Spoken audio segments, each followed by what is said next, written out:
Sergeant Slaughter is still in a fighting mood, so today we're going to play James Buster Douglas Boxing for your Sega Genesis with a label that features James Buster Douglas, ready to do some boxing. Let's go ahead and take the game, pop it in my Sega Genesis, and see how it holds up today. Let's go to the game. James Buster Douglas Knockout Boxing was published by Sega and carries the copyright year of 1990. The same year, James shocked the world by defeating Mike Tyson. It is based on the Taito arcade game Final Blow and was released for the Mega Drive under that name. However, in the States, Sega was eager to sign sports celebrities such as Joe Montana and Pat Riley to sponsor games, so James was added in place of the Detroit Kid. You had to get rid of the Detroit guy, didn't you? Thanks a lot, James. And because Douglas beat Tyson, he also replaced Tyson in a scheduled guest spot for a WWF main event show held 2 weeks later in the Joe Louis Arena that yours truly attended. Yep, he cost me a chance to see Mike Tyson live in person. Thanks again, James. At least I got to see Dusty Rhodes beat Mr. Perfect, which was the first time I ever saw Mr. Perfect lose a match. Shocking. According to the manual, James Buster Douglas Knockout Boxing is a high-speed live-action power-punching contest designed by James Buster Douglas, the heavyweight titleist who beat Mike Tyson. Okay, so the Mike Tyson mention is most likely a jab at Nintendo, pun intended, but I'm calling complete shenanigans against James designing the game, since I'm pretty sure he had no input on the original arcade game. Shenanigans, I say, shenanigans. James Buster Douglas Knockout Boxing is a boxing game for 1 or 2 players. It has 3 modes of difficulty, easy, normal, and hard, and allows you to select how many rounds the matches will last from 1 to 12.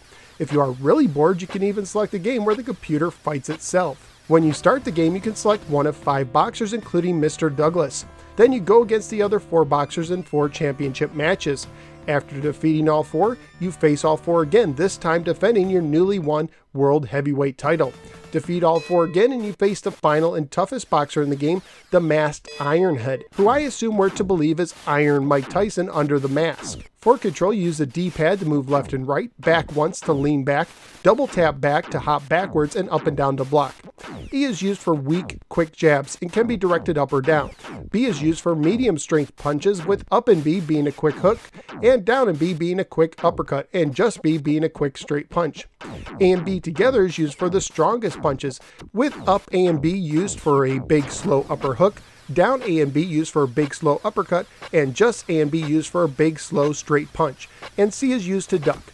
When knocked down, you can button mash to try and get back up. A match is won either by a 10 count knockout, or a TKO when the boxer is knocked down 3 times in a round, or by decision if the match ends without a knockout or a TKO.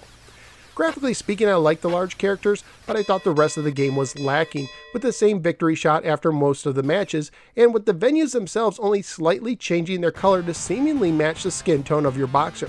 There is a decent victory screen if you beat Ironhead, but it appears the reporters are zombies since they have no eyeballs, and the music and sounds were just okay. Family friendly wise, you have your expected boxing violence, but there is no blood. At the time of my research on eBay, loose copies were selling for $4 to $6, and complete copies were selling for $10 to $15, including shipping. So what do I think of James Buster Douglas Knockout Boxing? Overall, I found this to be a very shallow experience. I found that most of the punches were not nearly as effective as the power punches, so I just ended up spamming the strongest punches over and over again. I didn't mind doing a playthrough since it doesn't take very long to complete the game, and performing knockouts can be satisfying, but it's not a game that I would play that often. So where am I going to rank James Buster Douglas Boxing? Somewhere in the bottom third. I like Pit Fighter more at 14 since it offers a little bit more, which is ironic since Pit Fighter is also pretty shallow, but I do like it more than the frustrating Bubsy at 15.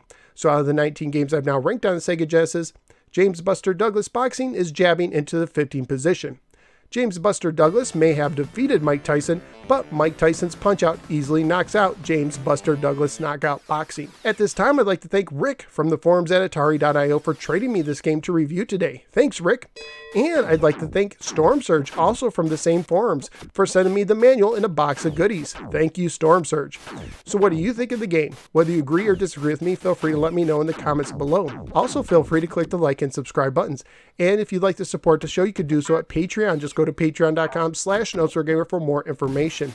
You can also follow me both on the Facebook or the Twitter, and I'm a member of the Retro Junkies Network. Thank you for giving me a little part of your day, and I look forward to seeing you next time on the next episode of the No Swear Gamer. Take care and go play some Punch-Out starring Ironhead instead.